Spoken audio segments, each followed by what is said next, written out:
Call it stupid. Call it impossible. Call it what you want. I just call it the next challenge. Now you can own every tool in the world. You can have every trick up your sleeve. But the reality is, with damage like this, there's only one tool that's going to bring you through to the other side. What is that tool? It's right here. Every dent needs a plan. This one, more like a manifesto. I decided to break the damage down over 3 days. Day 1, bulk removal. Day 2, straightening the panel. And day 3, finishing. And don't worry, the irony of the customer's air freshener was not lost on me.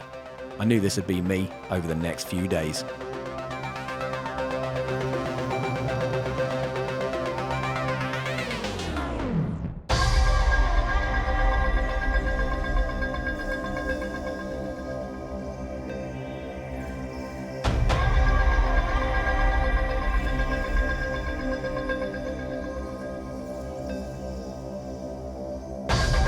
My plan was to use our high-strength cold glue system for the bulk removal stage. Making large pulls in all the tight knuckles, I hope to bring the panel back level.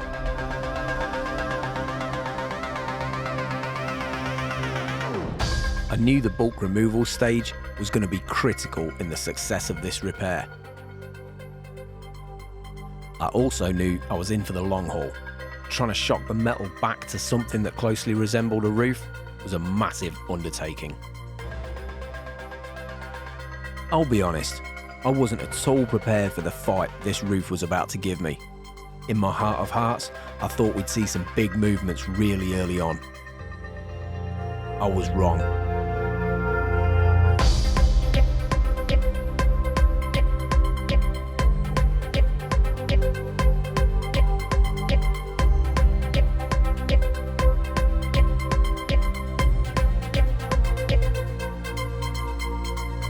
There was so much pressure held in over the front bracing, the panel was barely moving, and after only a few hours, the first mental block was already taking hold.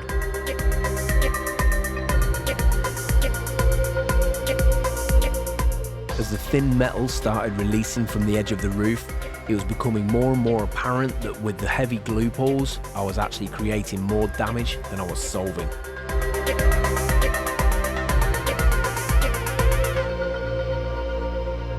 Start coming up with a new plan, and fast. Day 1 was pushing on and I was mentally sinking.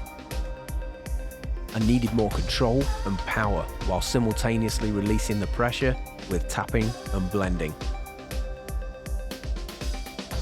I turned to the glue pulling bridge along with our Glexo hot glue system, and utilising the Kiko super tabs, I hope to turn this thing around.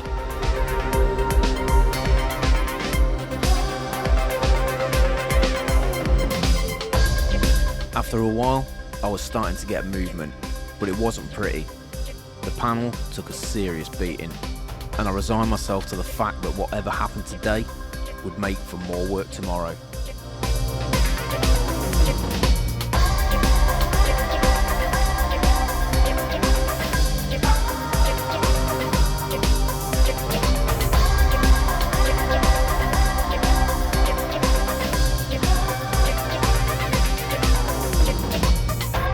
There's no two ways about it. The end of day 1 left me in pieces mentally and physically. I wasn't happy with progress, and I was close to giving up. The panel was up, but it was a mess. It leaves you questioning yourself and your abilities until the very second you collapse into bed and fall asleep.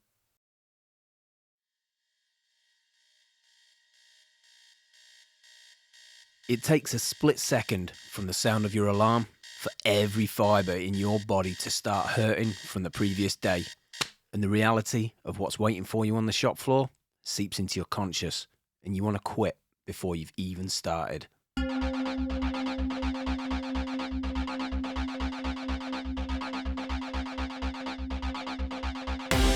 Today is all about turning the tide. It's all about leaving every ounce of mental strength on the workshop floor. Day 2 is all about being relentless. It's Tim Grover who said, "Winning doesn't care." It doesn't care about your talent or your skill or how hard you work. Winning just wants you to figure it out and fight for it.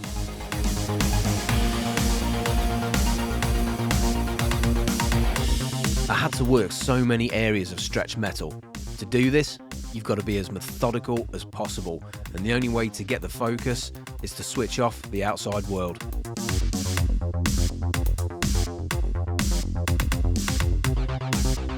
Your focus is trained to every single push you make, and at the same time, your peripheral vision is assessing both where you've worked and where your next move is.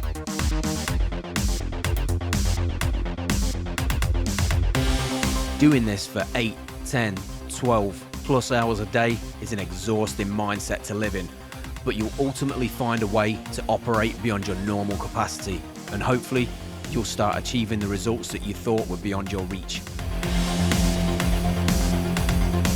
One more time, there is nobody or one thing holding you back from taking on that challenge and winning. The enemy is only you and your mind.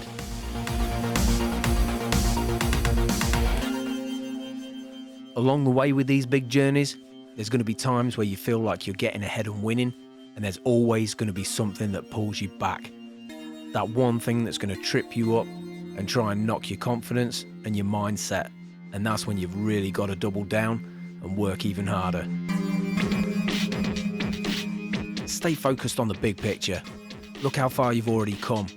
Don't lose heart and keep pushing forward. Break all the big sections down into small, manageable pieces. That way, you can stay focused. You've done the small areas before, and you can do them now. It really is just about tricking the mind into staying motivated. Keep focused on that end result, and that is how you're going to win.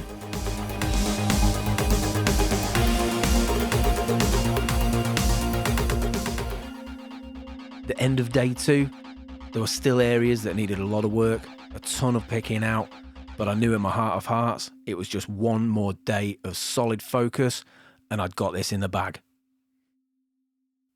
Originally, I was only supposed to be preparing this roof for paint at the body shop, but the thing about winning is, it's an addiction to results, and nothing is ever good enough. You never want to compare yourself to the greats of any chosen field. It's just ridiculous. But what we can do is relate to the mindset. You can't tell me Cristiano Ronaldo wanted to win the season by just one game. He'd want to win the club record for most games won in a season. And likewise, Michael Jordan, he was never going to go out and win an NBA championship by 1 point. He'd go out and want to humiliate the other team by as many points as he could. And it's the same with me. You can't tell me that a push to paint is good enough. I want to go out and get that panel as glassed as I possibly can. I don't ever remember a time I sent a job out the door 100% happy. And that's the thing with being addicted to the results. You're always going to find something, and there's always something that you want to improve on. Whether that's your speed, your quality, your efficiency. But ultimately, being addicted to that result will never stop you pushing forward. The key to all of this really is simple. It's to remain inspired and dedicated. Every time I want to see that look on a customer's face that tells me, wow, how in the hell have you done that?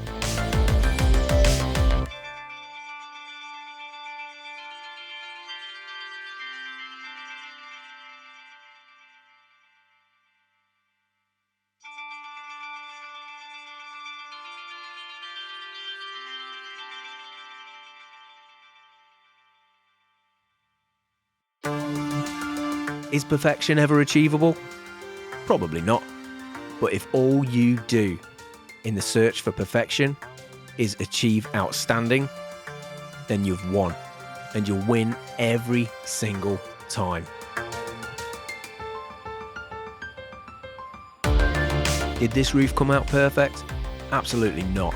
It was never going to be. But I don't mind showing you that, and I don't mind telling you as much. Because what we achieved here was not only help the customer avoid filler, he also chose from this not to get paint. And that in my books is a massive win. This panel was an absolute war. A war on my mind, on my body, my abilities as a technician, but ultimately, I think we won. For myself, for the customer, and hopefully for paintless dent removal as a whole. And if it inspires only one person to go out and push themselves to do something greater, then that's the biggest win of them all.